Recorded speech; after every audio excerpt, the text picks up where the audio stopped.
Good morning, Wairarapa.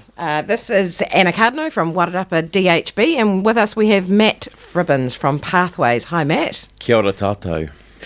So we are, this is an inaugural show. We're looking at wrapping around Wairarapa with the services that are available to people. And we thought that it was a good idea with COVID now at level 1, so there's a bit of celebration going on. Whoopee. But we do know that COVID has impacted people quite significantly. And we also know that there are a lot of fabulous services here in the Wairarapa that people don't necessarily know about, and so that's what we're here for today. Matt's going to be talking to us all about what Pathways can do for people. Over to you, Matt. Give us a brief rundown of what Pathways is all about. Absolutely, and thank you so much for inviting me in this morning. It's a real pleasure to do so. Look, can I just say right from the outset, a huge shout out to all the health services that have been working particularly, well generally, but particularly over the last 2 months. It has been a challenge. I think probably the Wairarapa has been slightly less challenged than some areas, to be fair, in terms of numbers of people with COVID cases, but nonetheless it's been a really important exercise in making sure that we come together as a community and support people both in healthcare services and across all of our support services. So Food Bank have been amazing. The local iwi Kahanunu and Rangatani have put together some social services and supports that have been an amazing resource to people. I know that many of my staff have joined in and supported those organisations to deliver food packages and other items of need during the time of COVID. So I just wanted to start by saying a big thank you to them. Absolutely. All of those hospital staff that we know that we've relied upon. I know it's been really challenging at times, particularly for people who want to visit loved ones in hospital. Yeah, that has been really tough with the visitors policy that we had to implement. The other really interesting thing while we're talking about the hospital is people, I think, have an impression that because we didn't have too many COVID cases in the Wairarapa and none of them in hospital, that it probably didn't affect the hospital services over much. Oh, right. But what actually, the reality is that anybody that came in with flu-like symptoms needed to be treated as if they had COVID. Well, look, there's a reason. Yeah, there's a reason absolutely. why we didn't have that many cases. If you remember back to the first couple of weeks, or even the first week, I think it was in the area of Carterton or certainly South Wairarapa that we had one of the first cases, and there was a question about community tracing. Yeah, that was the Carterton case. Yeah, that's right.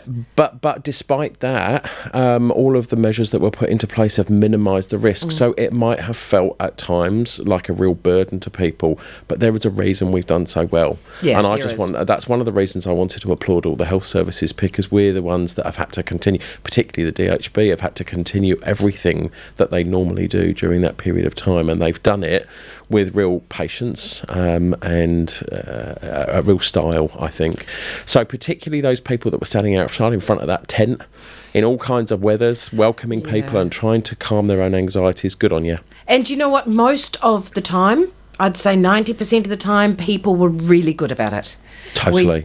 We did have some unfortunate circumstances where people did get impatient and rude and challenging at times for some of the staff, but most of the time people were absolutely fabulous. So, and I think what's fairly well known, and this kind of leads into my field, if you like, in terms of mental health and addictions, is that in times of stress like that, people get really uptight and lose necessarily the sight of the way that they would normally deal with things. They lose the patience of how they would normally deal with things, and we have to have some understanding around that. Absolutely. If you've got somebody that you love who's sick and you really, really want to see them, or even, God forbid, passing away, and you want to see them, you're going to get upset. So I think there's some level of understanding that we've had. Yeah, so I suppose now on to the Pathways bit.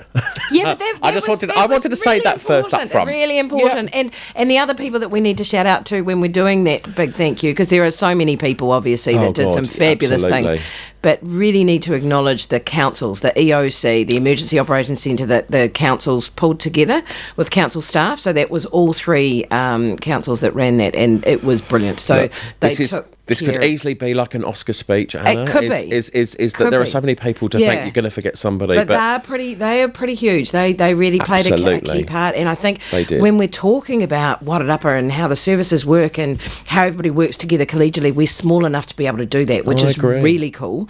But I think that really helped. Everybody knew everybody. So when it came to communicating to the group, we all knew who we could contact. And the councils did it really, really well. So I think that's a key thing, is that sometimes we feel a little bit challenged, like the poor cousin to the big city, when everybody gets together, and we've got the DHBs, we've got the smallest DHB, we've got a small group of primary care, we've got, all these, we're quite small here in the Wairarapa, but that's an advantage because we all know how to pull together well, so yeah. Totally. And look, from nothing, or woe to go, if you like, there was only really, 3-4 days of suddenly being in our awareness to being in level 4.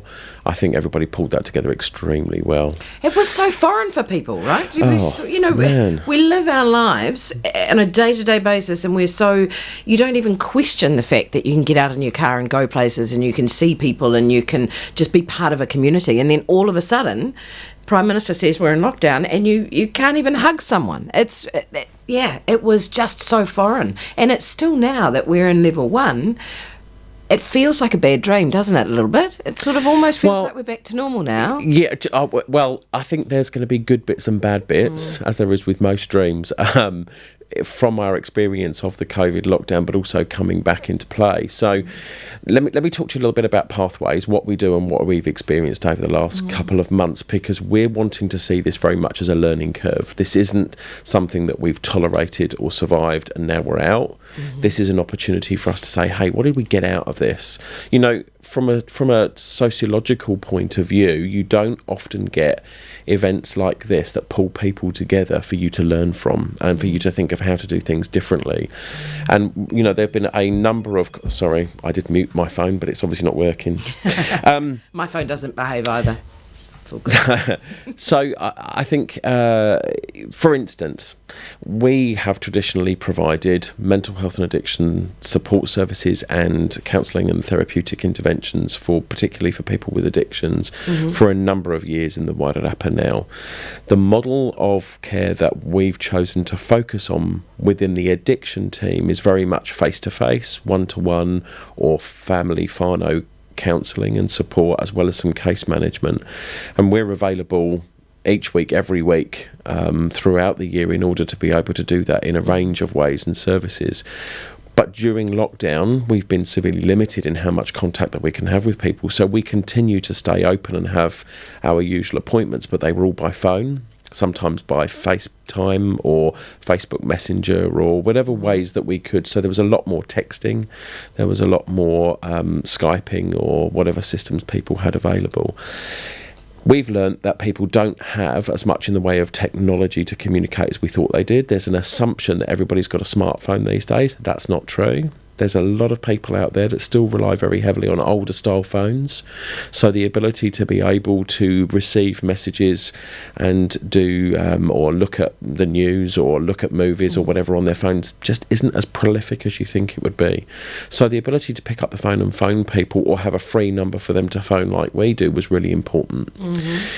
Also, the connection that we had with people over the phone was much more important and valuable than we thought it was going to be. I've got a number of counsellors who are saying actually they've got better engagement with people by having over the phone contact than they did in person. Do you know, I wondered about that, because sometimes people feel more comfortable when you can't see the person that you're...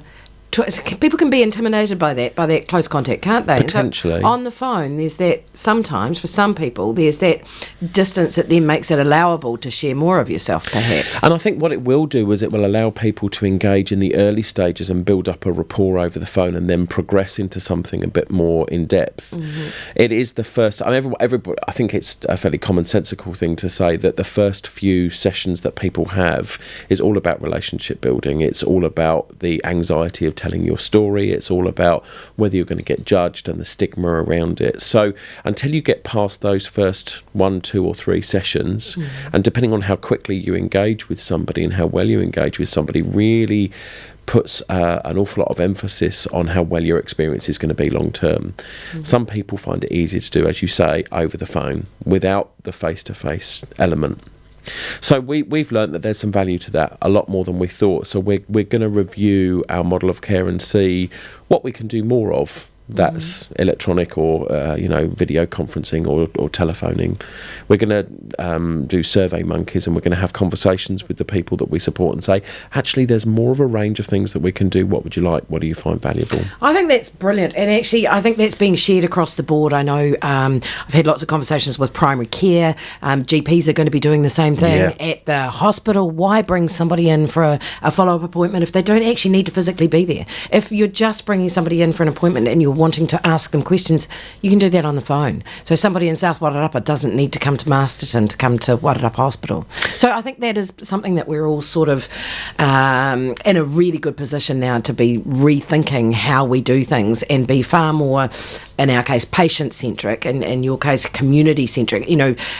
How do you best suit your client's needs? So that's neat. I think there's a lot of learning. And get people used to the way that you're doing that.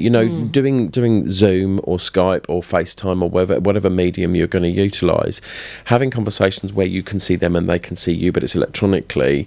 Most people find the hardest thing about it is not staring at yourself the whole time, because of course you get your little picture in the corner. Right. And you've got your eyes down in the corner all the time. So going, oh God, my hair's bad today. Not that I've got any, but that's so there's those kinds of things. But once you get used to it, it's really easy. And I never thought that I would tolerate a meeting of 25 people, which I've had several of because of the national meetings that I have to go to. 25 people in a room all at the same time, and it's a lot easier than you think. You just learn the etiquette of doing it. So that's the tough bit. It is, but we need to make sure that we don't assume people will know it. Yeah, and I think if we're going to use these mediums, we need to broadcast more about how you have those conversations and how you use the mute button and how you use the raise hands button and all that kind of stuff. Do you know, that was the awkward bit to start with all of this with lockdown, wasn't it? Because, and I mean, even those of us at the DHB that were at work in our offices, we still couldn't all be together in a group in a meeting room, and so we were sitting in our offices on Zoom, but actually getting people onto Zoom, people that were working from home, and having to give them instructions about how to actually load it and get onto all those sort of technical things that you don't, the admin stuff that you don't really think about. You just think. But don't you think it's really interesting though that this is another thing that we've learned from lockdown, is that people are way more resilient and capable than you give them credit for. When they have to do something. Well, yeah, when you're in a situation where there's no choice, where it's manage it or go without what it is that you want or what you need, you'll find a way of resolving it.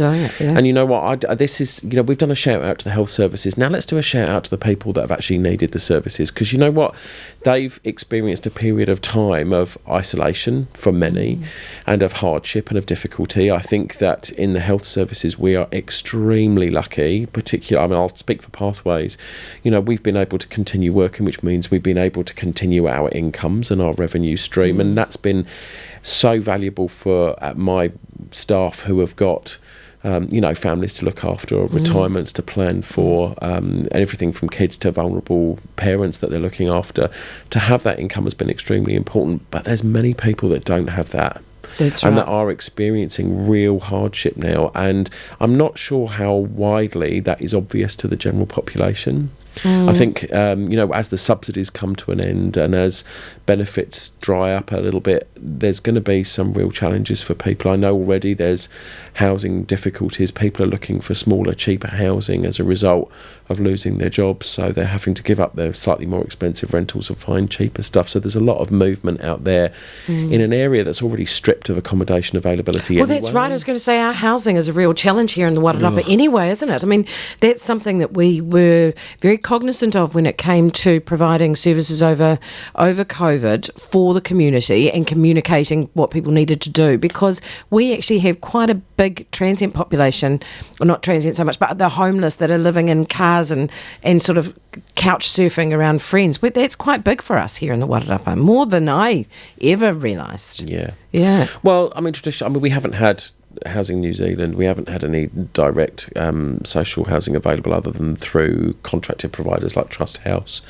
and the number that they're able to provide is relatively limited. And you know, there are many organisations that have been struck by, obviously, the COVID financial crisis, but we have to remember that the bigger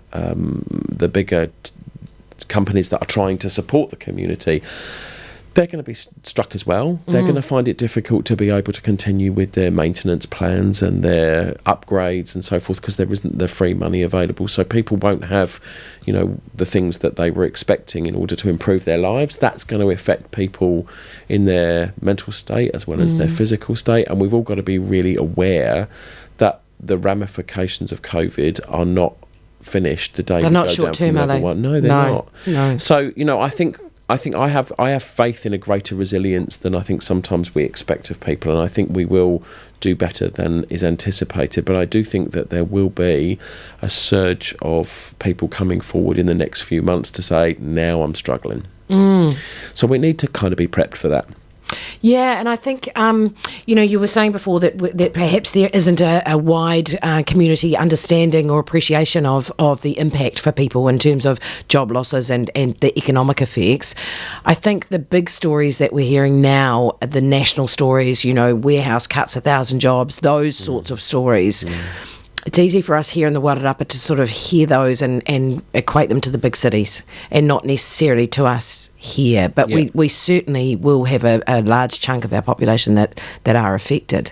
So, it is fairly scary. So bringing that back then, Pathways and the supports that you provide. Yes. So you at Pathways, you started by saying that you work mostly on addiction services. So let me tell you a bit more about the structure, perhaps, and that will clarify. Let's go through that. So we are a contracted service by the DHB to provide mental health support work in the community for people with everything from primary care type issues, you know, mental distress, anxiety, depression, through to longer term, more difficult or more challenging disorders like psychosis and people will hear the terms around schizophrenia type illnesses and so forth. Yeah. You know, it's not necessarily for us about the diagnosis and the illness, it's about how it affects the person and what it is that they've got in their armour or their toolkit to be able to manage. You know, there are incredibly successful people at managing their lives who have really challenging mental health problems. There are others that don't have that level of skill and ability, so it's those people we focus on. We have a range of services. We have a housing service for people with really difficult problems that need to learn a way to live, manage tenancy relationships with landlords, manage budgets, manage food, manage nutrition, manage day-to-day activity, get jobs, that kind of thing. And so we have that residential unit here in Masterton. We've got a community mobile service that works across the whole of the Wairarapa, and as you no doubt know, Featherston have just opened a new medical centre, and so we have one of their rooms available to us every Wednesday. So we're going to try and start running some satellite clinics down there, just to make ourselves more available. Well, I think it's a start. It is. I think I think that it gives people the down in the south of the Wairarapa a real opportunity to engage with something they perhaps didn't know was available. Yeah, absolutely. So that's support work. That's not clinical interventions. That is practical stuff. It's about dealing with the things that on a day-to-day basis challenge those who suffer with mental health problems. Sure. So Matt, if anyone's listening out there that is struggling, how do people access that service? Do they need to be referred into you? No. So, strictly speaking, when we were contracted about 10 years ago, is that we started off with it was through DHB, so either needed to be through the mental health services or through another DHB-based service. But hopefully we've grown up a little bit since then. We have, and so we get about 40% of our referrals through the general public, so that's direct. So your family member, your friend or yourself can make a referral. Obviously, we're not an emergency service. Let's make that really clear. We're not a crisis team.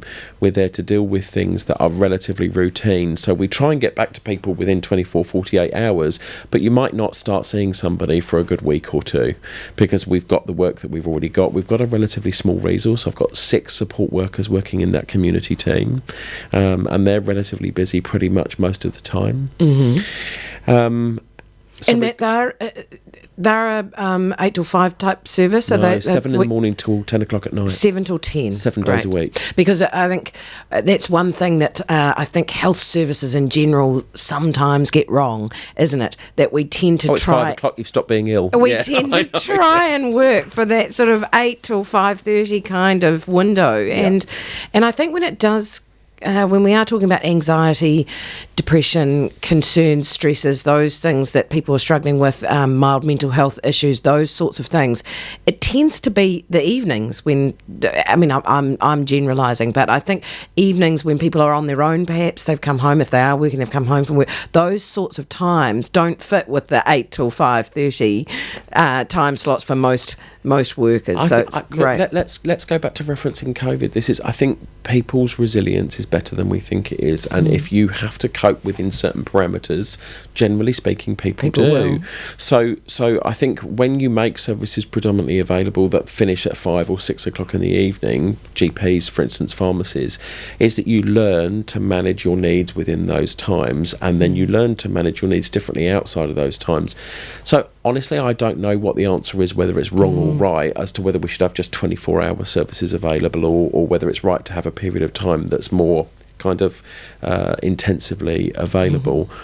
But at the moment, our system is, as you say, Monday to Friday, 8 till 5. That's the time where the most of the people are around. The doctors are around. Most of the health service, that's right. All that kind of stuff. Yeah. So that's when it's more accessible. That's when we get to talk to each other, because, often, probably more often than you would think, when somebody's got some challenges or difficulties, they're not going to have one service involved. They're going to have 2 or 3 or 4. So we have a lot of people, for instance, that are receiving support from us, who have also got clinicians working with them from the mental health team. They see their GP regularly. They get medication from the pharmacists. They attend food bank on an occasional or a regular basis. For people that are Māori, often they're engaged with their local iwi or with Te Hauora, which is the Kaupapa Māori mental health and addiction service locally that do a very similar job to us, but specifically for Māori. So there's lots of agencies that we have to overlap and share. We do a lot of work, for instance, from our youth service with the Rangatamariki, or what used to be SIFs. Yep, absolutely. We have really good relationships with WINS. We've got a very good relationship with the local budgeting service, because a lot of the people that we work with need help with budgeting. Supporting families is a major ally of ours, because obviously we get a lot of people whose families or whānau are struggling with what it is that they're experiencing, and they need some help to do that. And Donna at the team at Supporting Families are awesome at engaging with them. Aren't they good? They're really good. Yeah, and they really go the extra mile down there. So I think, you've just reeled off a whole range of services that you're involved with your clients that sort of transcend a bunch of things on offer out there. Probably to bring it back to Wraparound Wairarapa, and what we're looking at doing sort of as part of this program is about connecting people to all of those services. And, the DHB some time back, and we're going back maybe a couple of years now, did a bit of a stock take of what's out there. And there is well over 100 services that are involved in health to some degree, in a supportive way. Now, the general public don't even know that many of them exist. If you're working within the service, like you are, you're intimately familiar with what the different people do. Not with everybody. No, but with the ones that you connect with, which is quite a range of them. But the general public wouldn't be aware of the services that are out there, and I think the connectivity is a thing that we need to improve on. We being health system in general, we need to just improve on that networking, because at the moment we're really relying on people to have a high health literacy level to understand how to navigate and work them way around health and services and things. If you mapped it, I'm fairly sure that this is just for the Wairarapa, let alone the national agencies, that you can also phone in and use online support and so forth, is that I think it would look like the London Underground as a map. It would be, once you get used to using it, that's actually quite easy, but you have to learn it and use it. But to begin with, it's really daunting. Really, really tough.